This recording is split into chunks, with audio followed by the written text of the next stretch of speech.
Thank you, everybody, for being here. My name is Meshawn Maddock. I am the former co-chair of the Michigan Republican Party.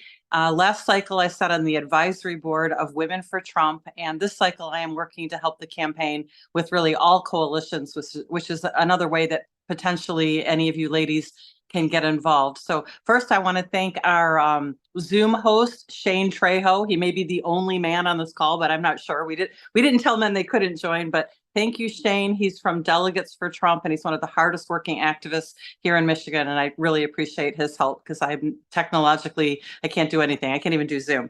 I want to thank all of the lovely women of all ages that have decided to join us tonight. I know that I don't need to tell you how crucial this is. I know that's why you're here, because we all have a million other things we could be doing. I have so much laundry. My dishes aren't done today. So, I appreciate you being here. I know that it's because you know how important this is. Ladies, we have 75 days, which is really terrifying that's where we are. We are going to use this hour. We might not go till 8:30. I really want to be careful of all of your time. I don't want any fluff. The truth is, this is about real women who have an action plan, who really already work, energizing women, being uplifting to women, know women because it's really like their jobs. And a few of them are just fantastic speakers. And so I want to get right to that. I do want to let you know at the end, we will do some Q&A. Very short Q&A for our guest speakers. And also, you are going to get real marching orders in an email that will be sent to you. I will go over a few of what those things are. But what I mean is this isn't about just getting together and having wine and cheese or coffee and donuts. We need you to actually do something. And we have a lot of different ways that any woman of any age could get involved and help to elect Donald Trump for president. So we're going to start with our first guest, and her name is Ellen Walter. And she is working diligently right now to take back the U.S. Senate. We all know how huge critical that is. And she's got a great focus on Republican women because of that. The organization that she's with is the NSCC, I believe. It stands for the National Senate Candidate Committee. Ellen, welcome on board. Thank you, Meshawn. It's so fun to work with you again. It's actually National Republican Senatorial Committee, NRSC. I might have typed it wrong. So I want to give a quick plug to the National Republican Senatorial Committee. I own my own company called Winning with Women Voters. I've worked on mayor's races, school board races, all the way up to presidents, all in between, always with women. And the Senatorial Committee, for the first time ever, hired me to be Director of Women Engagement. And what that tells you is that finally, Republicans are listening to us. Republicans are listening to women, and they understand the importance of women voting, women turning out, and women being on the ground working. Women will decide this election.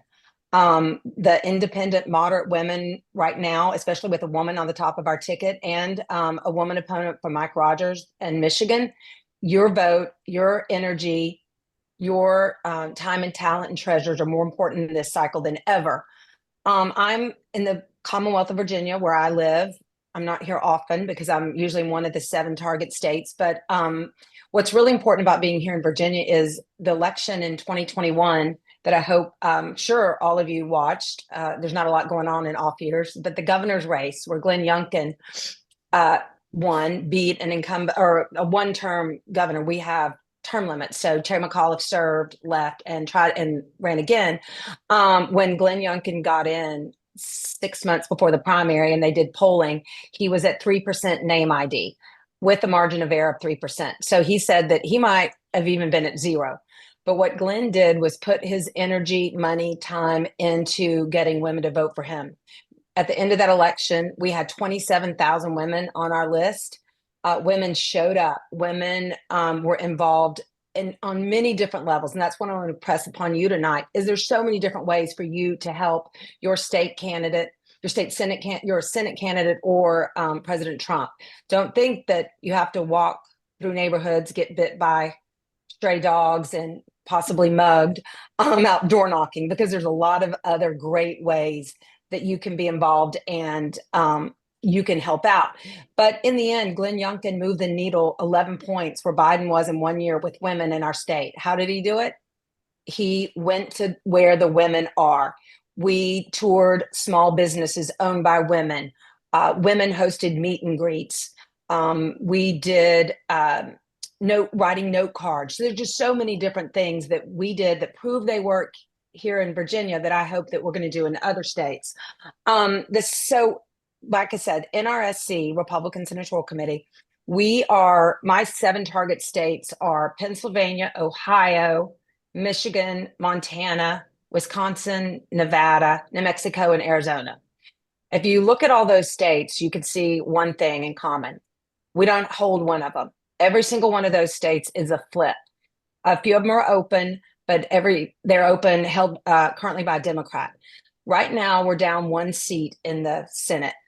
A lot of times, because Joe Manchin voted with the Republicans, Kamala would have to come in and break the tie and impose some crazy, awful legislation, have it passed just to make our lives more difficult and more stressful. We need to flip it. We will win West Virginia. We're very certain that Jim Justice will win. Will take us to 50. Trump wins, that takes us to 51. Don't rest on that, because in 2026, when we have the next cycle, 23 Republican seats are up. That's scary. That's where the Democrats are today. And we cannot just get 1 or 2 seats this time and say, oh, good, we have the majority, because we will get creamed in 24. So the NRSC is committed to these 7 races as flips that can give us a cushion for 2026. So what we're doing, or what I'm doing in all these states, is going in, setting up women's coalitions, doing women's specific events, just like going to sit and talk to women in their homes. How do you want to get involved? How can we make your life better? The candidates are, instead of just talking, the candidates are listening. And that's what we're working with them to do. They need to go to the women and say, what's going on in your life? How can I make your life better? What would you like to see? And the candidates are coming away really empowered and excited when these women show up and give them ideas. So what I'm suggesting to you today is, when a candidate is in your area, whether it's a congressman, Senate, Trump, anybody, go, support, show up, and bring 3 or 4 friends. Because when you do, you are, well, first of all, you're creating a situation where this candidate has pictures and can show proof that middle-aged women are not all voting for Kamala. We are supporting Donald Trump. We are supporting the Republican candidate in our district or in our state. And show up and do what you can, offer. Say, I'll host a house party. I will invite women over and we'll write postcards. How great is it to get a letter that says, Dear Ellen, I'm voting for Donald Trump because he can put this country back on track. He's a proven leader. Thanks, love, Meshawn. I mean, that is what you want in the mail. It's not we love the flyers and the colorful packages we get, but a personal note's great. There are just a myriad of ways that you can get involved. I did want to talk just a few minutes about what's going on in Michigan, because Mike Rogers is on my list of targeted races. As you know, he's going to be running against Slotkin, who just continues to tell untruths and be nasty. And Mike's not going to do that at all. That's not his way. But there's some polling that just came out. It's not hasn't been released yet, but I can tell you that Mike is within the margin of error. He is very close. Just a couple points separate those two. It's a statistical tie. So we are there, but he needs every one of you plus 10 of your friends to show up and help him. He's beating the pavement every day. He goes to churches every Sunday. He's visiting different churches in different communities. He's extremely comfortable talking about his faith, praying with the groups. So if you want him to come to your church, reach out to the campaign. Say, we would love to have Mike Rogers there. He was up in the UP this last week, spent 3 or 4 days up there at the state fair, local businesses, shaking hands. He is beating the pavement. He is meeting people and going to where they are. That's the key here. Yesterday, we held a rally outside the Goshen plant. It's the big Chinese plant that makes batteries. Donald Trump is in agreement with him, opposing the plant. That's just a big issue there in Michigan. Know where we are on that. We also built one of the absolute best voter contact programs, doors and phones, where we have volunteers. There's outside groups. It's larger than any statewide campaign has ever done in the state of Michigan. So they are on the ground and they're working. One other thing that we're doing great in Michigan is Christy Rogers. I don't know if y'all have met Christy, his wife. She's phenomenal. And when you have a good spouse like that, who's willing to go out and spend time and energy advocating for their husband, it's like having a second candidate or half a candidate. Christy's going to be in Lansing, Grand Rapids, and all around Detroit in early October doing solo events. So if you see an invite, an email, anything for coffee or lunch, show up, bring 3 friends. These are the way you go listen to Christy, hear the message. You'll be empowered and excited to help Mike win. So those are some things you can do. We'll be all over the state with Christy. If you have an idea of an event, if there's a neighborhood bunco group, tennis group, Bible group, stroller group, name it. Christy will be there. We will come meet you, support you, learn about what you're doing, and share with what we're doing, and get Mike Rogers elected there in Michigan. And then my last thing to say is, if you've got a mother, a sister, a college roommate, a daughter in any of these other states, reach out to them. Say, hey, do you know what's going on in your state? Are you following this in Nevada? There's a great candidate there, Sam Brown. See what you can do. Encourage your friends. Sometimes people just don't know what to do. You know what to do because you're on this call and it's important to you. But what you have to do also is talk to others. Women, we like groups. We're not solo. Men can go off and play golf by themselves, do whatever, but we like to do things with our friends. We like to be invited. Women don't call and say, will you invite me? We like somebody to call us. So you guys be the one to reach out to others and get them excited. Say, hey, we can make a difference. We can change. Get out of your puddle of tears because of crazy Kamala and what they're doing in Chicago right now. Come on, let's do something. Use your energy, use your voice. There's so many ways to get involved. Meshawn's got the ground game going for Trump in the state. I've got Mike Rogers going. So you can find us and really get involved. Last thing, you're going to be at your mailbox or you're walking your dog on November 2nd. And one of your neighbors who knows your political is going to say, who do I vote for? What do I do? What's going on? That's when they all ask you. And you're going to be identified as a political person because you do have a yard sign or a bumper sticker. Of course, you're going to say vote for Donald Trump, but remind them all the way down. Don't stop at the top. Trump's polling 2 to 3 points ahead of all of our Senate candidates. So we're really pushing this phrase, don't stop at the top. We have to go all the way down to the judges. We've got to fix this problem of where our country is and what's going on. And it's got to be vote all the way down the ticket. Start with Donald Trump, talk to your friends, and post on social media. Thank you, Ellen. Wow, that was a lot. And it's all perfectly what we need. I know. I walked into a luncheon last week and there was a woman I knew. It was at a restaurant. And she really awkwardly came up and came over to say hi to my husband and I. And I could tell that she was hesitant about introducing us to her lady friends at the table. And later she reached out to me and she said, you know, I am so sorry. She said, I just don't know where they are politically. And she said, and I feel really weak because it was a great opportunity to talk about Trump. And I said, it's okay. You know, go reach back out to him. A lot of women are intimidated by that. You know, if you're on this call, you're probably not. You're bolder. But we have to think about the women that, you know, they don't want to be shut down. They don't want to be canceled and they're nervous about it. So anyway, we're going to go to our next speaker. I'm so excited. I got to join her, gosh, I think it was during the lockdowns with my daughter on her podcast. But Shemane Nugent, married to rocker Ted Nugent. But Shemane is really just such a dynamo of a woman. I mean, I love just following her on Instagram and trying to see how I could possibly look that good ever. You know, I'm usually eating a hot fudge sundae while I'm watching Shemane.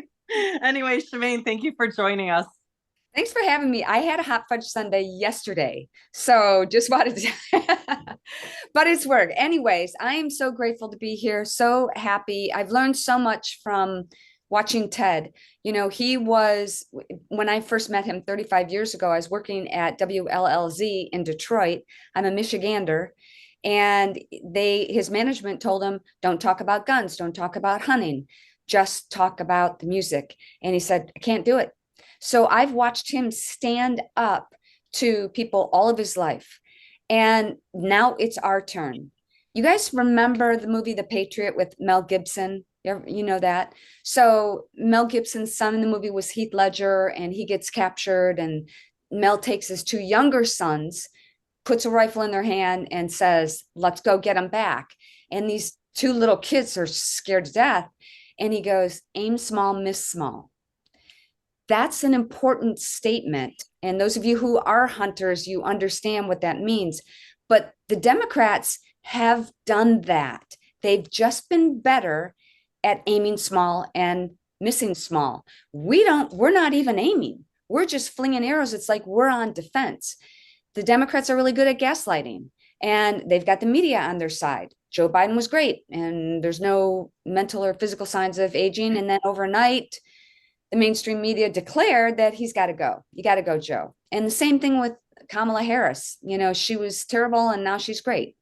So we have to fight fire with fire, but we've got to aim small. You've all seen the newscasters repeating the same phrase over and over all across the United States. They're repeating the same thing because that's what they get fed. We need something like that. We need transcripts of what we can say, how we can fight fire with fire, how we can aim small. Remember, President Trump said, they're coming after you. I'm just in the way. And I think it's so important because he is standing in the gap for us. And it's incredible to think of what he's been through. I was with Don Jr. Ted and I were with Don Jr. a couple of days after his dad, President Trump, was shot. And it's but it was a humbling moment. What do you say? You know, it was incredibly telling that he just had the same attitude as his dad is fight. We got to fight. And that's what we were doing. It was in Milwaukee, outside of Milwaukee. We didn't go to the convention, but this is something that I'm going to share with you that's going to be coming out more in the next couple of weeks. There's an organization called Hunter Nation that Ted and I and Don Jr. are on the board of directors of. Hunter Nation is kind of like the NRA for hunters. 50% of Michigan hunters don't vote. 50%. It's the people. We've been apathetic. And I'm from Michigan, and I have seen so many people just sitting on the rocking chair, and I get it. You get to be 50, 60, 70, 80, and you don't want to get involved. We can't not get involved. So what I was going to tell you is Hunter Nation is officially becoming aligned with the NRA. The NRA is going to support Hunter Nation, which is, as President Trump would say, how does he say it? Huge. I don't say it. So we've got to fight fire with fire. We can't let them get away with, what they're doing, they just constantly fling arrows, and all we're doing is playing defense. We're just trying to put our shields up and block an arrow. We've got to figure out ways, and this is such a great opportunity for us to come together. I have a new program that I'm coming out in September for anybody who wants to pray. It's called Red, White, and Pray, and I'll have information on that on my website. I think this is really important. I'm of the thought that this is a spiritual war. This is good versus evil. Everything is on the line.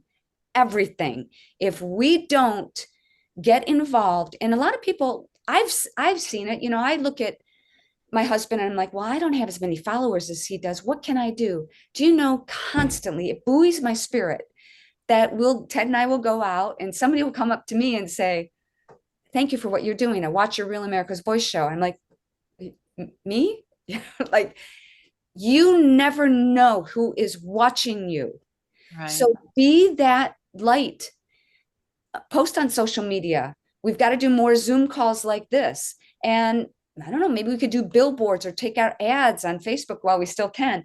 We've got to arm ourselves with facts and counter the lies against President Trump. For example, oh, he just wants to ban abortion. No, he brought it back to the states to decide. So that is the most important thing. And when you come up against a Democrat, the one show that we do watch is Jesse Waters, not all the time, but once in a while. I love how Johnny goes out on the street and just says, well, what do you like about Kamala Harris? Well, they don't have an answer. So 9 times out of 10, we've got to provide the answers. We've got, Republicans have been too nice. And now Everything is on the line. They're gaslighting people into thinking that there's something different from reality. Somehow Kamala Harris is going to, lower the inflation rates, and she's going to bring world peace and all of that stuff, when we all know, on this call, well, she's been in office, how come she didn't do anything? She was the border czar, right? Until well maybe she wasn't, or yes she was. We have got to call them out on the lies. Michiganders, my husband likes to say Michiganiacs. Michiganders have not fought hard enough. I give you Gretchen Whitmer. So I want to leave you with this, guys. I don't want to take too much time. If you knew this was the last best hope to save America, this is it. And the whole outcome was riding on you, what would you do? Would you do anything different than what you've done up until now? And why aren't you doing it now? So I just want to leave you with that. We've all got to do what President Trump said after he was shot: fight, fight, fight. Thank you so much for allowing me to share. Wow, Shemane, so much great information. I took notes. I want to let all the ladies know you're going to get a follow-up email tomorrow. It's going to come from the Michigan Conservative Coalition and probably also from delegates for Trump. And we are going to have a lot of the information that you've heard here. So don't panic if you haven't written it down. I want to make sure that I follow up with Shemane and get you information on Hunter Nation, on how to join her in Red, White, and Pray. I love that. And I love your messaging on aim small. That is a mistake that we've made. We take on all of these big things, but that's what we're doing right now. We're coming back down to a small group, and you're gonna hear from a lady in just a few minutes about organizing small groups. By the way, hello, Representative Julie Alexander. Thank you for joining us. I owe you a phone call. Okay, now we are on to our next speaker. My husband and I have known Amy. Shane, is Amy off mute and on camera? She's been invited to be unmuted, so she's gonna have to unmute herself. Okay. Hi, Meshawn. It's actually Kylie Kremer here for Amy. She is still speaking currently here in Georgia. She's actually on, up speaking right now. So why don't you just join us? I love you. Okay. Shane, go ahead. Are you on camera? Because I can't see you. Yes, Kylie, I'm here. My name's Kylie Kremer. Okay, Kylie is the daughter of Amy, but I love Kylie because she is a fighter on social media. Kylie, go ahead. I am, and I live in Georgia, but I run a national organization many of you I'm sure have heard about, but Women for America First.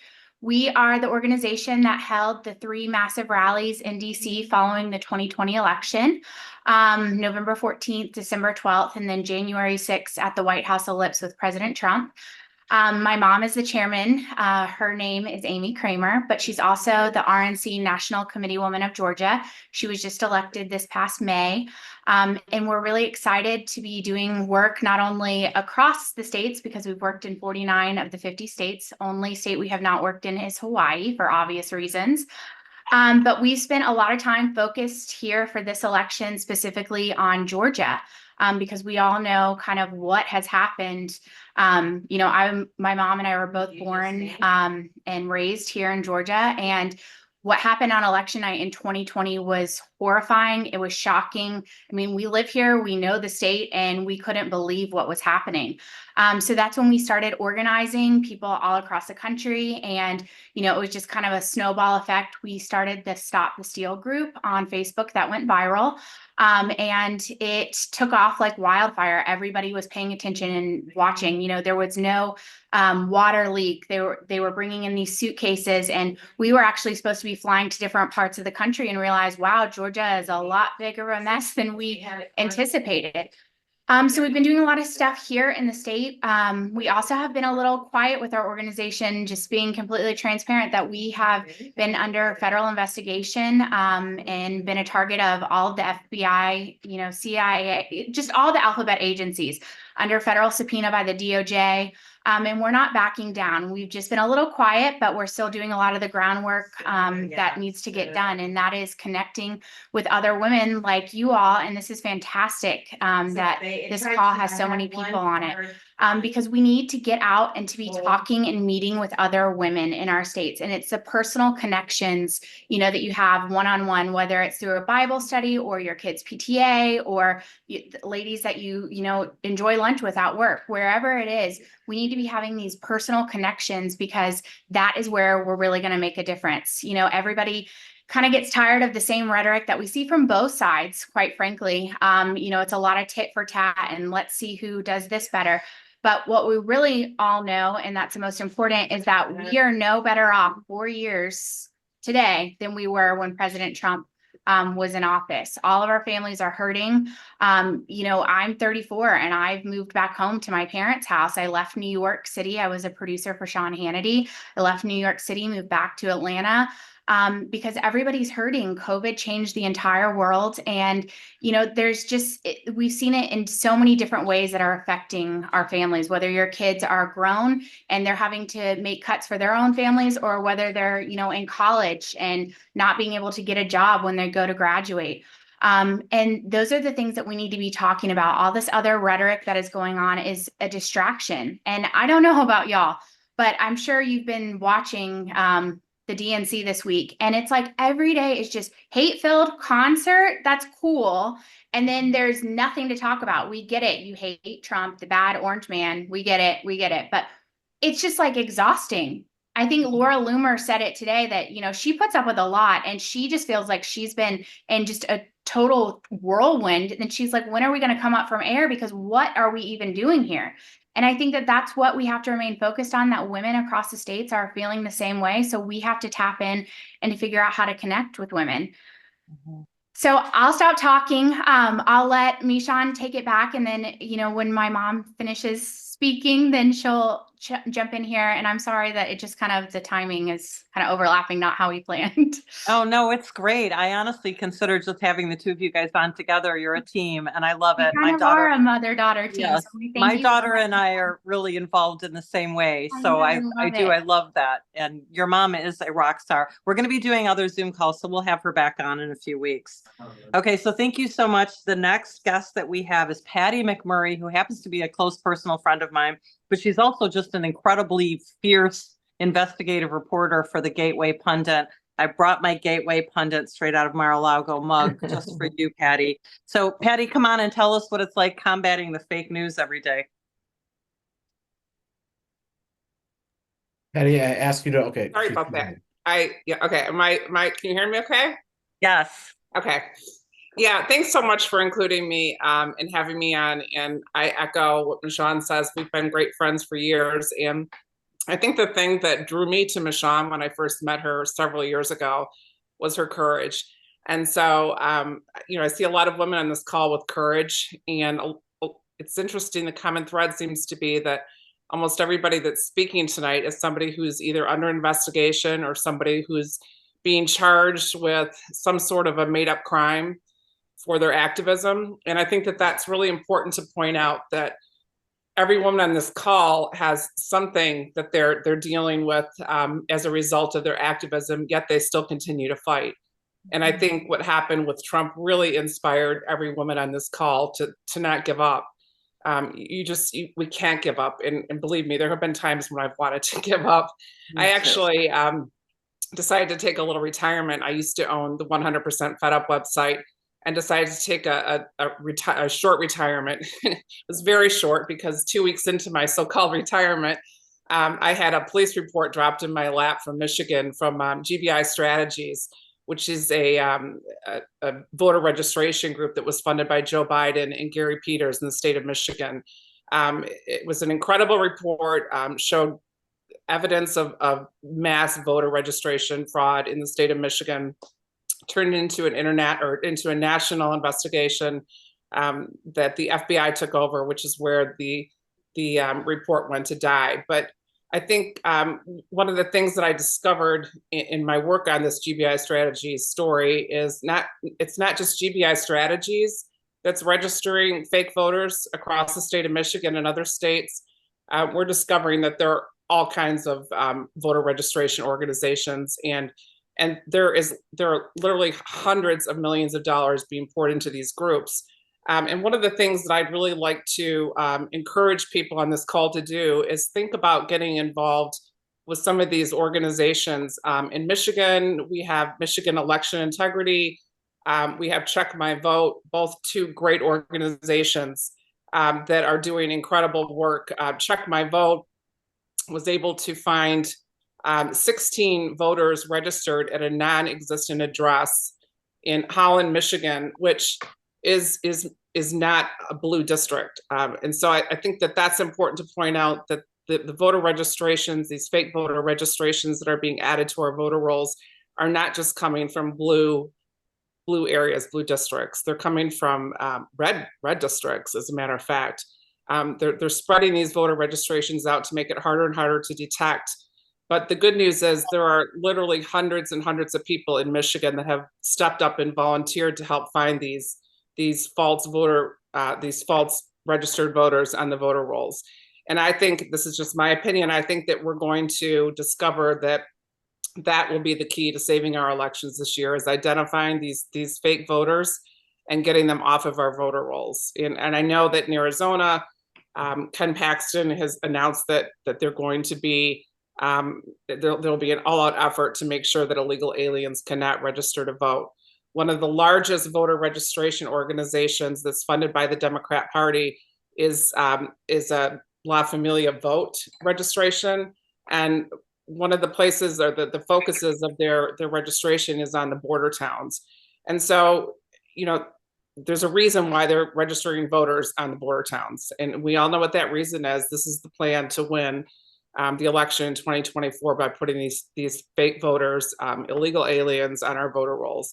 And I just, like, for my part, I would like to encourage all the women. I know that it can be, time consuming. We all have our lives to live. We're doing different things. We're taking care of our kids or grandkids, but the importance of getting involved before this election cannot be overstated.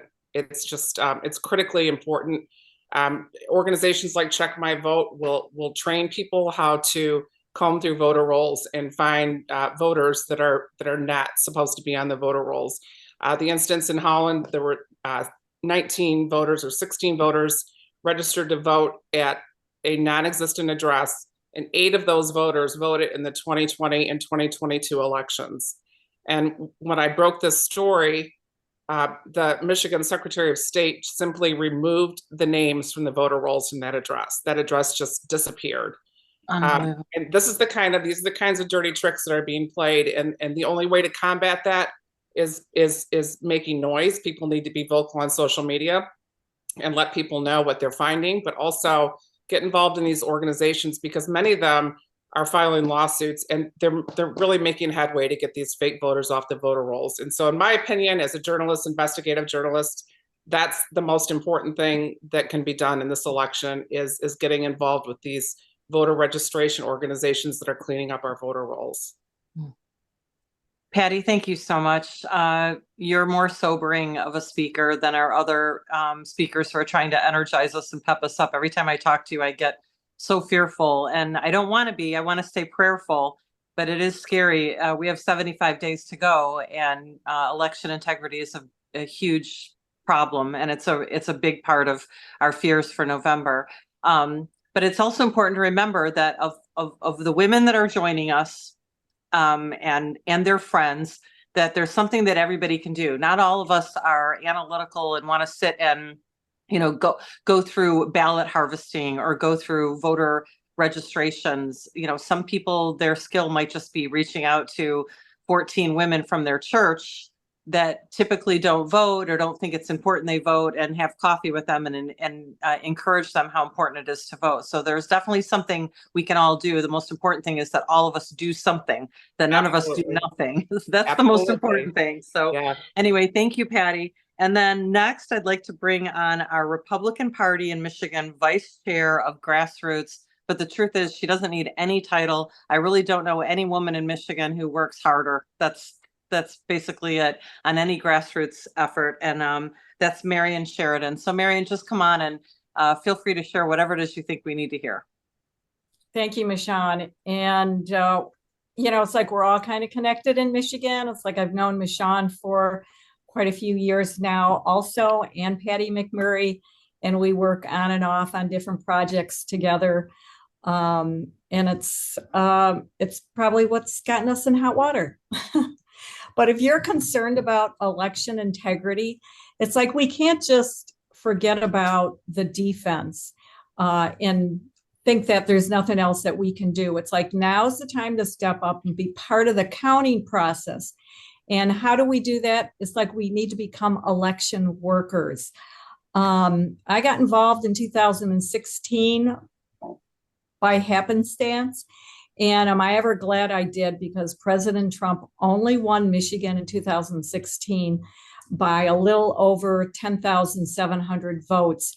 And a lot of that could have been determined just by having people at what was then Cobo Hall in Detroit. But working the absentee board is kind of like flying a plane most of the time, and you hope it's this way. It's very boring, but sometimes it can be pretty intense. And that's when we need to be there. But we're looking for approximately 300 people to just work at the TCF, which is formerly Huntington Place. Oh, no, it is Huntington Place now. They keep changing the names. I wonder if that's on purpose. But the goal is to have a Republican seated at every one of the 50 counting boards for the day. And by law, by Michigan law, they have to have an equal number of Democrats to Republicans.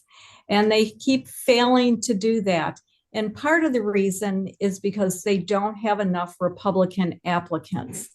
We get that, but it's still a requirement that the clerks hire as many Republicans as they can.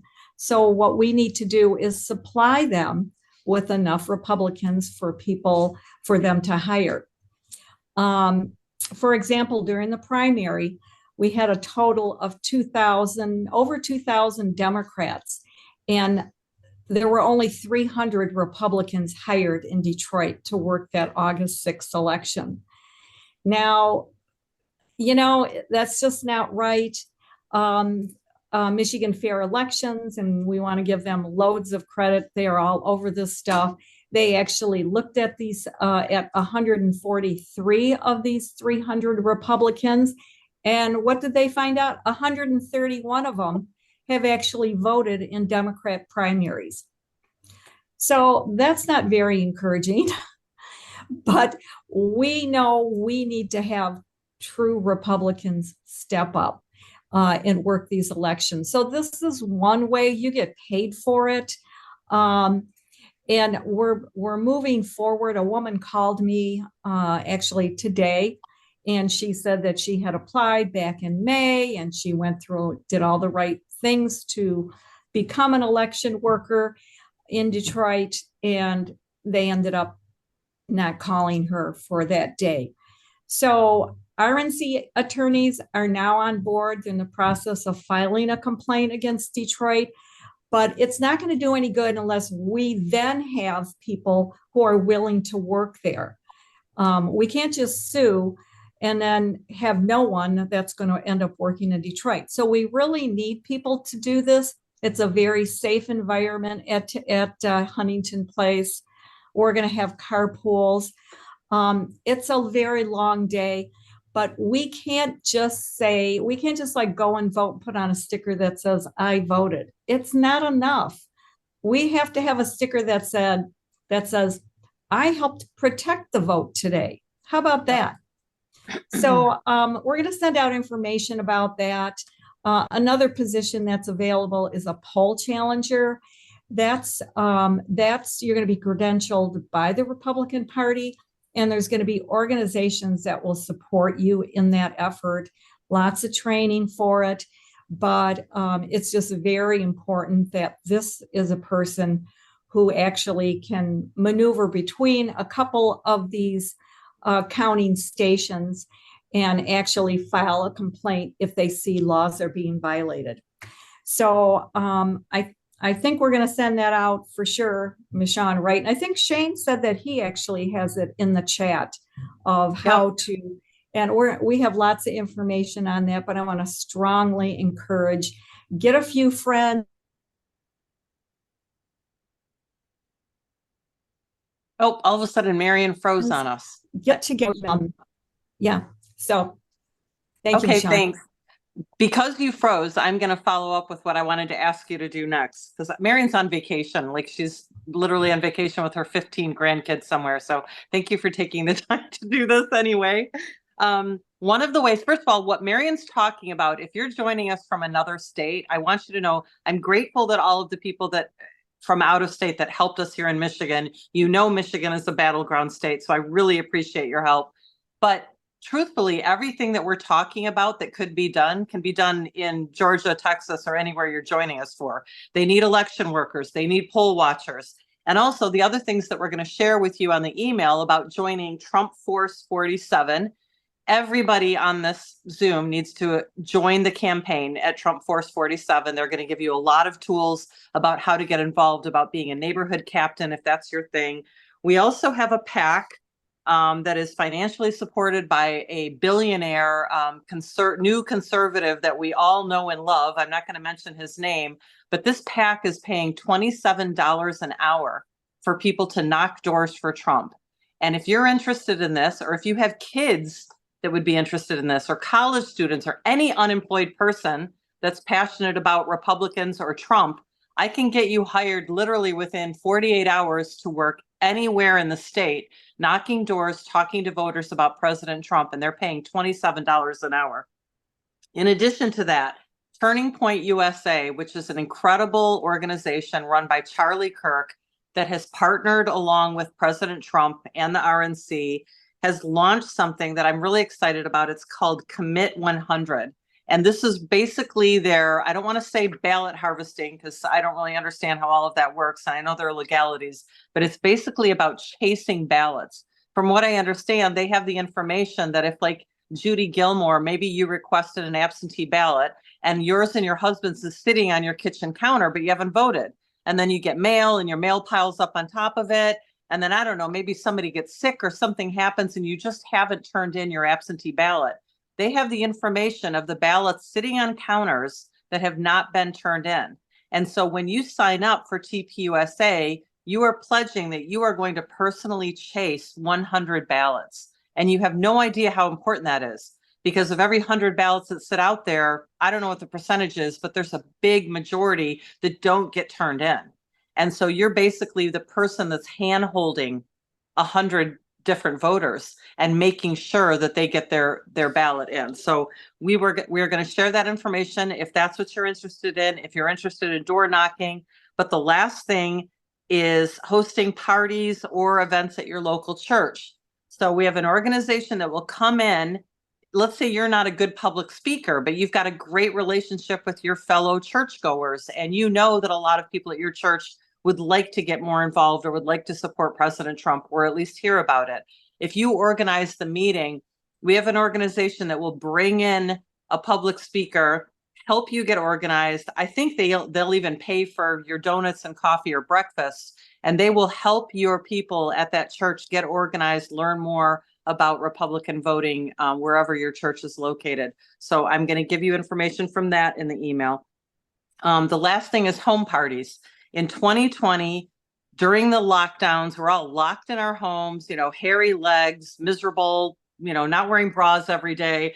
Women for Trump is trying to figure out how the heck do we reach out? How do we campaign to women under this environment? We couldn't go to, restaurants and have luncheons anymore or breakfast. So what we did, we just started reaching out to women and asking them, will you let us bring people into your own home? And unbelievable response. And we're really looking for that again now, because we've realized that personal contact with women is super powerful, because, Patty, she knows who she's going to vote for, but maybe like the 9 women on her street aren't so sure, or they don't think it's important anymore, or they're up north. Patty's going to invite those 9 women to her event in her backyard, and they are going to hear from women like you and women like me and Shemane and Marian and all of us how important this is. So if you are interested in hosting any kind of an event of any kind of coalition, maybe you're not comfortable with it being Women for Trump. Maybe you'd like it to be Farmers for Trump because that's your community, or Doctors for Trump because your husband's a doctor or you're a doctor. You know, whatever you can think of, whatever type of group that you feel like you are passionate about and align with, we can help you organize an event. And it's really going to be, how did Shemane say it? Aim small. And that's what this is about. You think having 14 people doesn't sound like a big deal. It's actually a really big deal. So anyway, I'm going to wrap this up. I think it's great that it's 7:45. Shane, are you there? Would you mind? I haven't looked in the chat. Would you mind unmuting and taking a few questions? Oh, yeah. If anyone wants to ask a question, they can just put the question in the chat, or they can raise their hand and I'll unmute them. So if anyone has a question, just raise your hand or type it in the chat right now.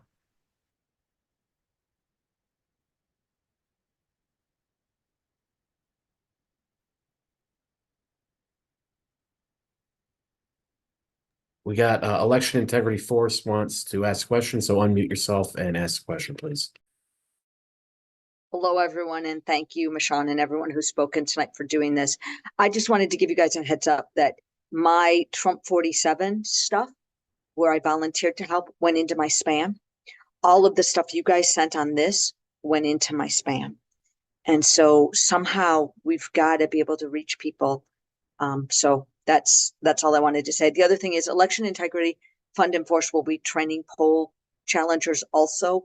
I don't have our date yet set for this, but the Zoom online, 1.5 hours. You just pop on, you get the training. We can certify you for anywhere in the state too.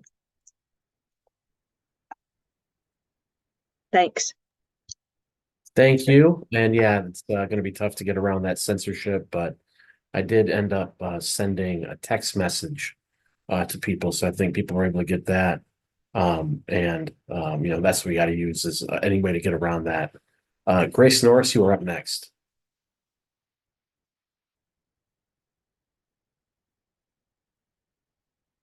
You need to unmute yourself, Grace. There you go. All right. Hi. Good evening, everyone. I'm here. Okay. So, yeah, my name is Grace Norris. I used to live in Lansing area, and now I live in Van Buren County. What I want to say, there's too much, but I want to say one thing.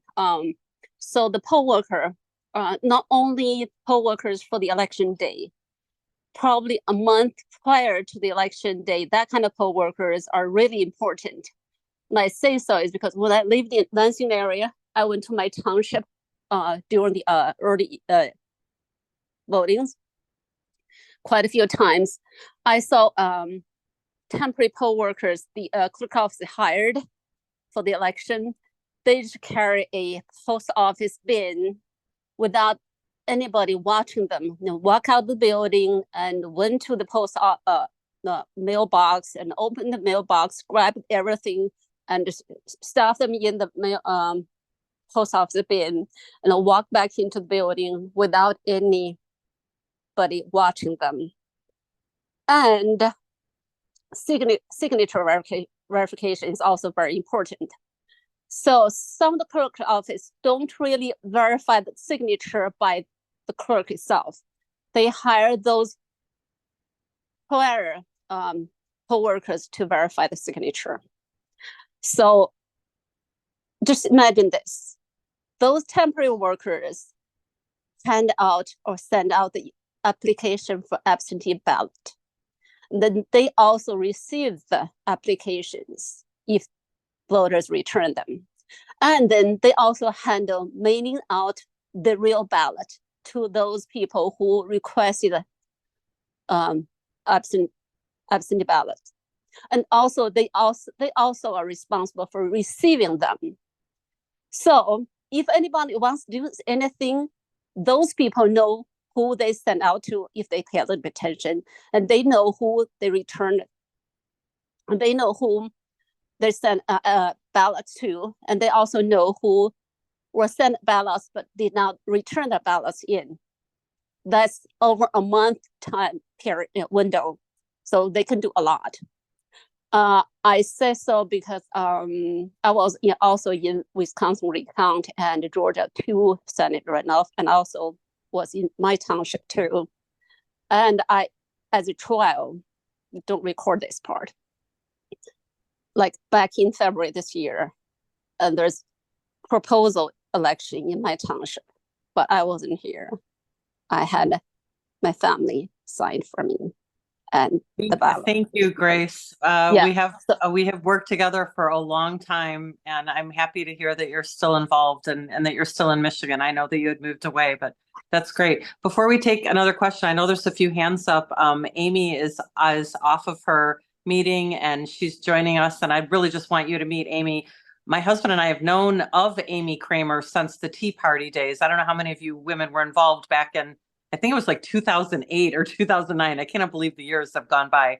But Amy is the original creator of Women for Trump and was it the Tea Party Express, Amy? Well, thank you very much, Meshawn. So yeah, get our people, be the poll worker a month prior to the election day. Thank you. Thank you, Grace. Yeah, bye. Y'all have a good evening. Shane, can you put Amy on? Okay, let me find her 1 second. Is she on there? Thank you so much, Shane. You're so patient with me. Okay, I asked Amy to unmute. Amy, I see it. There you go. Hey, y'all. Hey, Meshawn. y'all. Hey, everyone. Thank you so much for being here, and thank you for having me. I'm so excited to join all of you ladies. I just walked out of a room full of women talking about President Trump and JD Vance and what we have to do. And I never thought, honestly, that I would be doing Women for Trump again. Not because I don't love President Trump, but just because, you know, the landscape had changed. But here we are, and he's running against a woman again. And there's nobody that can speak to other women like women can. And so I'm here in Georgia, and we're going to do everything we can to mobilize the women that are here, because women love Trump. They do love Trump. There's never been a president that empowered women like President Trump. And he has been amazing and done so many things. And as I traveled across the country back in 2020, when he was running for re-election, the two main reasons that women supported him and loved him is because, number one, promises made, promises kept. He would do what he said he was going to do, which is unheard of for a politician. And second, because women felt like he fought for them and their families like he would fight for his own. And so I think we are so blessed that he is still standing through all of this. And I want to support him. He can't do it without us. And so I talked to Meshawn last week, and it's like, we just got to go out there and do what we can do and mobilize women, because women listen to other women. Women do not want men. I mean, I don't want my husband telling me what to do, or any man for that matter. And we need to talk about the issues that affect all of our lives. And we are the ones that can reach other women. So I'm back here doing this. It's the same thing, same reason I started Women for Trump back in 2016. And then going into 2019, we started Women for America First to support him in his America First policy agenda. And then when the election happened, we mobilized people for Stop the Steal and March for Trump. And honestly, y'all, I mean, it has been a whirlwind, but I can't believe where we are. And the one thing I'll say is I cannot sit and do nothing. I cannot wake up the day after the election and think there was something I could have done. So I'm here. I'm committed to leaving it all on the field. And I thank all of you for being here, because the first step is showing up.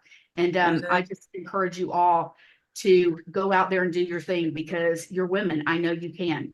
And Meshawn, I thank you for what you do, because I mean, you see, that's the amazing thing about women. When we see something that needs to be done, we don't ask for permission. We just go do it, right? Let's go do it. Ask for forgiveness, right? That is true. Thank you for doing this, and I'm honored to be here with you guys tonight. Okay, great. Ellen suggested earlier we need to take this show on the road, and I don't think it's a bad idea. We have 75 days left. I've got a Yes. bus in my driveway, so we could do that. Well, let's go. Anyway, I want to be sensitive of everybody's time at 7:54. I'd love to wrap it up. Shane, you want to take maybe, I don't know if you can see the questions, maybe one more question, and then we'll let it go. And then we're going to bring everybody back who's interested in 2 weeks with more detailed information and find out if women are actually plugged in and getting involved. Shane, do we have Okay. any other questions? Oh, yep. Lisa, last question. Okay. I accidentally muted you, so you'll have to unmute. Okay, there you go, Lisa. You're good. Okay. As somebody who's worked in the precincts a lot during elections in Detroit, specifically, and also in the local municipalities, it's good to have challengers, but I have found the most power that I have had is actually working in the precincts on election day, early voting, absentee counting board. You have a lot more authority, so to speak, over what is going on, and you have an ability to voice yourself if you see something right there. So I would strongly suggest, since we have 9 days of early voting, in addition to election day, that if you can help with that process as well, that time will be well served. And I noticed specifically since Prop 2 this past election, so many people have requested absentee ballots that either forgot, didn't realize they had, and so those ballots were left at home. So when we're reaching out to people specifically about that or chasing the vote, let them know that they can bring those ballots in even on election day and convert those to ballots that they can actually vote right on that day, since they already have them. They can do it at home and bring it in. So there's a lot more opportunity to reach people in that manner. And that sounds great. Thank you so much for that, because it helps to have somebody who's experienced it and been there, and I know that you have. Before we wrap things up, I just want to remind ladies here that we are looking for coalitions events, and I really mean it. When I was on a coalitions call, I know Linda Lee Tarver is on here. She represents Blacks for Trump. We are looking for people who want to get involved in different coalitions, hosting an event, coming up with a roundtable, writing op-eds. If you think that might be you, I'd love to hear from you. So you're going to get emails from us. Just respond back to the email. Some of the ideas that we're looking for are Asians for Trump, Indians for Trump, obviously Blacks for Trump, which President Trump has made huge inroads in, farmers or rural Americans for Trump, hunters for Trump, truck drivers for Trump. Just like Shemane was talking about hunters, we found out that truck drivers who are registered to vote, only 50% of them ever show up to vote, maybe because they're not in their own state when it comes time to. So if anybody here knows truck drivers or truck stops, we'd be interested in talking to you. So kind of think outside the box. If you feel like you're part of any type of a coalition, any type of an organization. Ellen talked about like bunco players. I don't even know what that is. Or, stroller moms. If you have some type of a group that you're already organized with, then we want to hear from you. So we're going to let everybody go. We will be back in 2 weeks. So look for an email, bring friends, and invite them on. Linda, we will have you on talking in 2 weeks about Blacks for Trump and how people can get involved and share those events. We'll talk to you guys soon. Thank you, ladies.